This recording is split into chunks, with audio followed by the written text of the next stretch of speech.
Fatima, you're just in time. Karen is just about to tell Zach how she feels. Next Wednesday. It's not what I wanted. Get him out of there. Robin, he's leveraged to his eyeballs. That's good to know. Will they finally find clarity? As much as I don't want you, I still want you. Or could they unleash emotions I'm not here to compete with Zach, because you can't watch it. they never saw coming? What is wrong with you? Y'all need to get out! Tyler Perry's Sistas. All new next Wednesday. Hey guys, welcome back to my channel, and I'm here with another trailer breakdown. We're doing Tyler Perry Sistas season 5 episode. We're at episode 7. The title of the episode is Ego Trip. Alright, so we're gonna start off where the episode left us last week, which is basically Zach was about to get his letter and then Fatima knocked on the door. So Fatima is there and Miss Lisa is telling her that, you know, she's right on time because Karen was just about to read her letter to Zach. Now, I think it's kind of important for her to hear what Karen has to say as well, and to see her, I want her to be there to see how Zach actually handles the situation. I'm not sure if he's going to react different because Fatima is there, but I really hope he does react the same way so that she can see how they interact. And maybe that can put an ease to her mind with this whole bringing up Karen every minute thing and her being insecure about the whole Karen situation, and it's bringing back memories from her exes. So this will give her an ease of mind. Now, there was a picture that Ebony posted on her Twitter, and we could see some of the letter.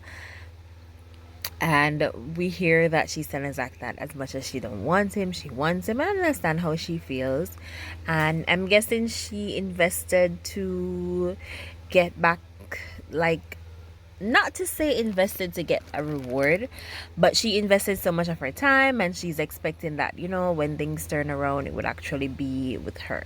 But a lot of times we invest in people, and at the end of the day, those people have to shed us sometime in order for them to move forward. And we ourselves have to shed them too in order for our lives to move forward. So I guess this is the case with Karen and Zach.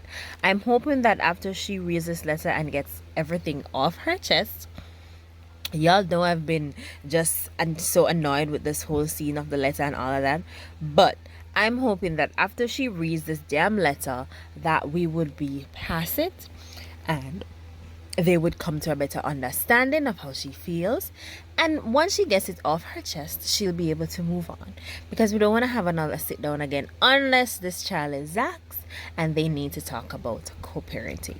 We, as a Tyler Perry fans and as a Sister fans, are over it. Well, at least I am.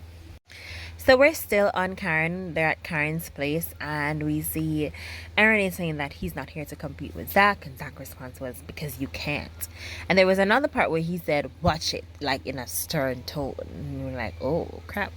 No, I still don't get it why these two are always at each other's throat. I'm not sure if Zach still feels a way about the whole, I'm not going to say the whole sleeping with Karen thing. I'm going to say that Zach is still mad at Aaron because he had him arrested. Y'all remember when he broke in the hotel room and he saw them together, and then they got into it, and Aaron actually made him get arrested and Karen didn't come bail him out? I'm guessing that's the reason Zach is mad. I'm going to put it at that. That's the reason Zach is mad, because it could not be because he slept with Karen, but they were broken up. But even so, he has Fatima now, he has moved on. So why would he still be mad at him if that's the reason? So we're not going to put it that that's the reason. I am going to assume that's the reason why Zach is always mad, and he always catches that attitude with him because of the whole arrest thing, and maybe the fact that his brother-in-law came after Karen. That's where we're gonna put it, right? That's where we're gonna say that he's mad. And then there was another scene where Karen is like upset. All of y'all need to get out. So Karen is running everybody else. I'm sure everybody's gonna be looking at her sideways like, girl, you're the one that called this meeting, and now you're getting frustrated and you want everybody out because things are not going the way you see. Or I'm guessing it's because Fatima showed up and maybe she see the way they're touching each other, they're holding each other's hands while she's reading all this letter and stuff. So maybe she's just frustrated and just want everybody out. All right, so we're going to move on to the next scene. We're gonna talk about Danny. Danny, why are you always bringing people to your house? There is always somebody Danny is bringing over. I mean, Danny, at this point, you really need to stop bringing strays to your house because one day it's not going to work out the way you wish. And I'm sure it's going to be this dude. Like, there was a synopsis about the next episode that's coming next week, and they're saying that basically she has a difficulty with her guests. You really need to stop bringing strays to your house. At least get a hotel or go to their house or something.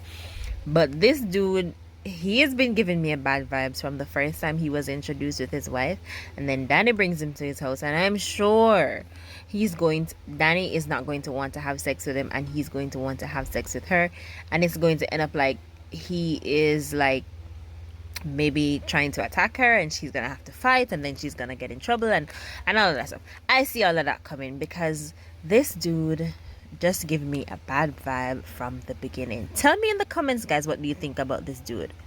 So the next scene we're going to talk about is Gary and Andy. So Andy is at home and she's in a robe, and then Gary comes over. I wonder where this storyline is going with Gary and Andy. Like, are they gonna get back together, or is Andy trying to play a side? I mean, at this point, Andy has no luck with men, and I think she needs to stay single for a while. I know that she likes to be wined and dined and taken care of, but I think she should either stick with Gary or be single, because these men that she's choosing, I mean, it's not going the way she wants it to go. I originally liked Robin. Like, he gave me a good vibe. But then there was this strange thing about him, right? So we saw in the episode where he questioned Andy, about her sexuality and, well, not her sexuality, her sexual status and stuff. And he got on her bad side because Paris was like, no, I've never dated Andy or anything like that. So now Robin is like stressed out because he messed up with Andy. And I was really rooting for them. Like, I thought it could be a change from Gary and it could be something, something good. But here we go. Sticking to Robin. So we're gonna talk about Gary and Hayden.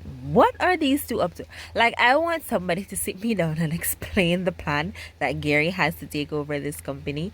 It's weird hearing Hayden saying that Robin needs leverage up to his neck.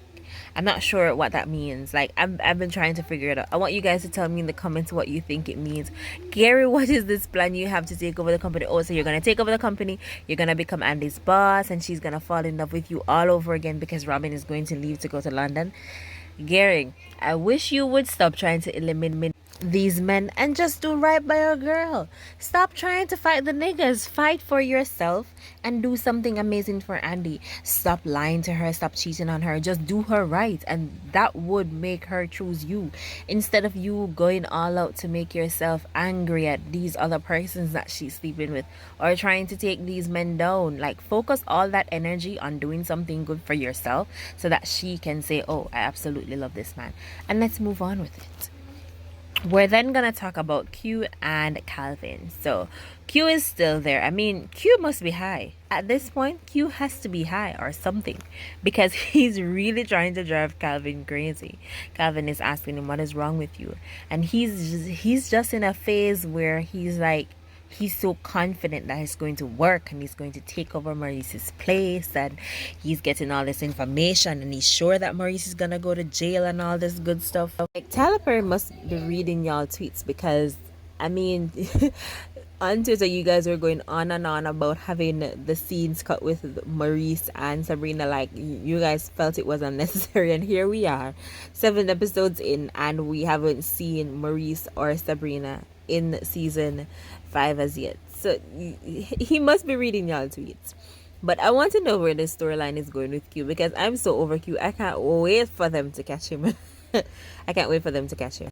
Well, on the bright side, we do see that after the whole Karen shenanigan with reading the letter, we see where Zach and Fatima, they're at home, they're in bed, and they're having a whole conversation, basically going over what just happened at Karen. And Fatima is explaining to Zach why Karen is so angry, because she invested expecting that when things took off with Zach that she was going to be there, and that wasn't the case. Fatima is the one that's experiencing all the good stuff. So that's what we're looking forward in this week's episode.